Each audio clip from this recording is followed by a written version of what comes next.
નગર બાદ હવે વાત કરીએ બોટાદની, જ્યાં ગઢડા શહેરમાં આવેલ રમાઘાટ ઓવરફ્લો થયો છે। શહેરમાં જીવાદોરી સમાન આ રમાઘાટ છે। આ ભારે વરસાદના કારણે રમાઘાટ ઓવરફ્લો થયો હોય તેવા દ્રશ્યો જોવા મળી રહ્યા છે। બોટાદમાં પણ વરસાદ અનરાધાર વરસ્યો। લગભગ 14 ઇંચ જેટલો વરસાદ બોટાદમાં 24 કલાકમાં નોંધાયો છે અને તેના કારણે રમાઘાટ ઓવરફ્લો થયો હોય તેવા દ્રશ્યો જોવા મળે છે।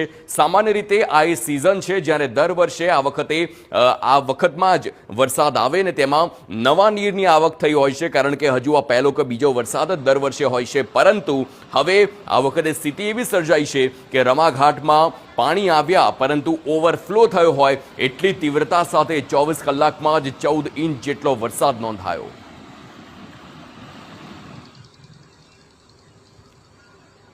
તો આ પ્રકારે બોટાદમાં પણ વરસાદ અનરાધાર અને તેના કારણે રમાઘાટ ઓવરફ્લો થયો તેના દ્રશ્યો પણ જોવા મળે છે।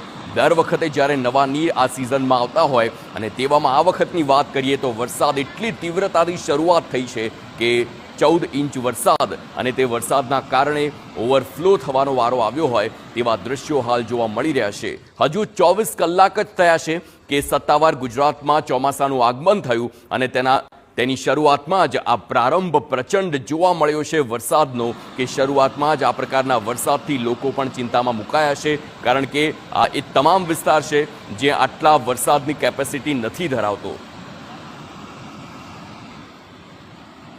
સંવાદદાતા બ્રિજેશ સાકરિયા જોડાયા છે, તેમની સાથે પણ સીધી વાત કરીશું। બ્રિજેશ, બોટાદમાં શું સ્થિતિ છે? કારણ કે લગભગ 14 ઇંચ જેટલો વરસાદ અને તેના કારણે રમાઘાટ ઓવરફ્લો થયો છે, સાથે જ અનેક એવા દ્રશ્યો પણ જોયા છે કે જ્યાં કોઝવે તૂટ્યો હોય, લોકોનો સંપર્ક હોય તે તૂટ્યો હોય। હાલ શું સ્થિતિ છે? વરસાદ ઓછો થયો કે એટલી જ તીવ્રતા સાથે છે?